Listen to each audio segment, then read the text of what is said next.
So there's this idea in America that if you put your heart, soul, and mind into something, you can be anything and everything under the sun. All you need is to be on that grind 24/7 and then nothing is out of reach. But how realistic is that? Can we ever truly hack our lives and overcome every hurdle in our path? Vanquish our foes and accomplish an impossible task?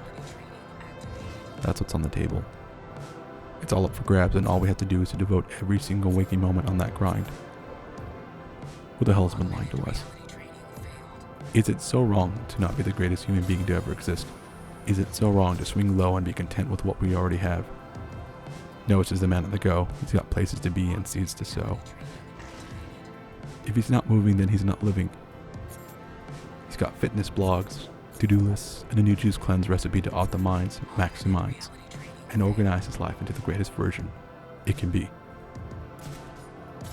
But that's not everyone. Far from it. For the rest of us, the sheep of the world working 9 to 5, trying to make a living and barely getting by, we find ourselves feeling mediocre in comparison to the hacked population. How could we ever live up to their standard? Should we even try? Yes, they proclaim. You can do anything you put your mind to. You can climb that mountain, cross that bridge, and ask out that special someone. Okay, yeah. The lay people can also do those things, but what do they want from us? More. More, more, more, more, and more. While you're sitting there on your couch, you could be doing so much more.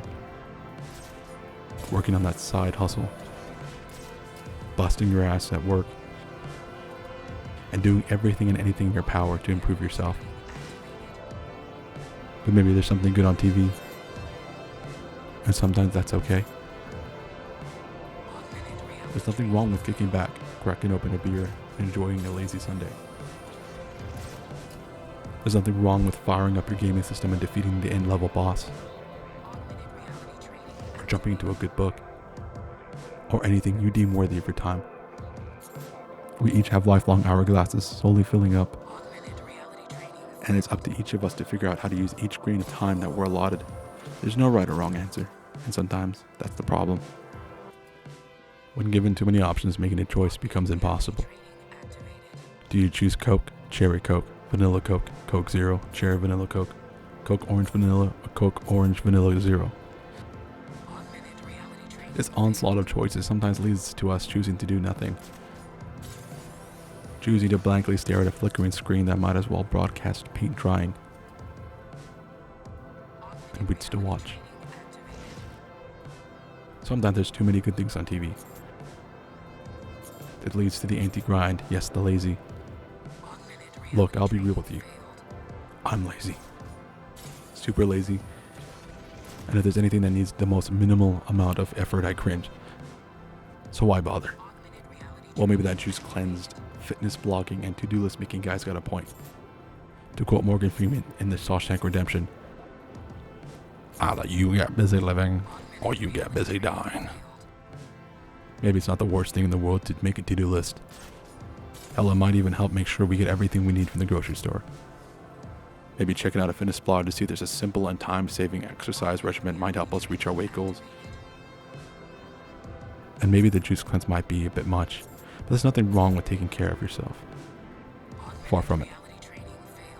Though the endless drums of the grind may be scary at first, dipping a toe into the high-stakes world of ultra-efficiency may prove to be a benefit rather than a hazard. To focus entirely on the grind or on leisure is to err. Without the drive to achieve a task, nothing would get done, and without taking time to relax, we'd burn ourselves out, and nothing would ever get done again. So, yet again, there's moderation. Time to play and time to work. Time to achieve a task, and time to experience beauty. When everything is said and done, what will we remember? All the days spent lounging around, or all the days chained to our desks? We'll remember all of it. The times we played and the times we strived for something deeper. Like the myth of Sisyphus, we are perpetually forced to roll a boulder uphill, only for it to fall back down. But in that moment, the brief walk down the hill to do it all over again is when we are truly alive. aware of the past suffering and all the trials that lie before us. When we say we're on that grind, what we're truly saying is, I'm working on living. Living up to ourselves is the only way forward. To do so for others is a folly. No one could ever live up to the versions of ourselves living in the minds of our greatest admirers. Think back to the people you've admired. Were they ever truly as great as you remember? Or like everyone else who's walked the earth? Were they just as human? With the faults, lies, and humors of their own, we must realize our faults, look at what's working and what's not, and decide to be happy with what we can't change and change what we can. Truly, the only person's expectations we have to meet are our own.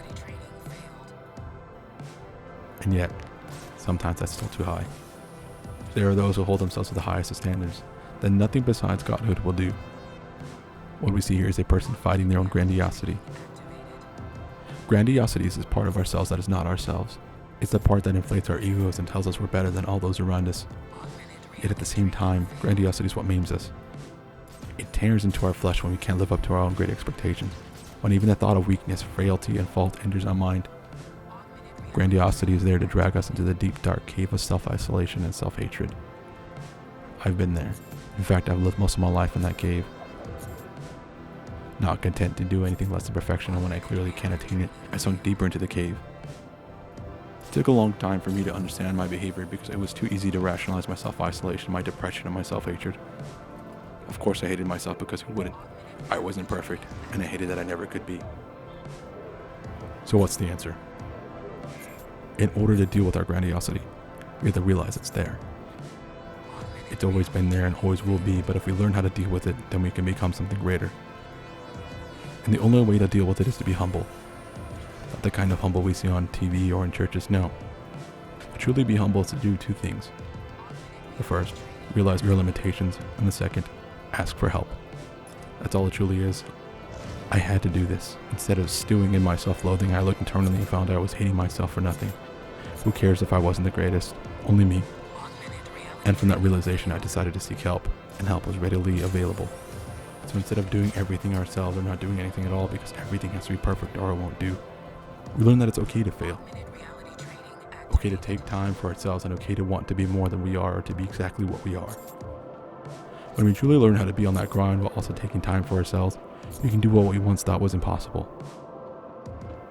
Be content.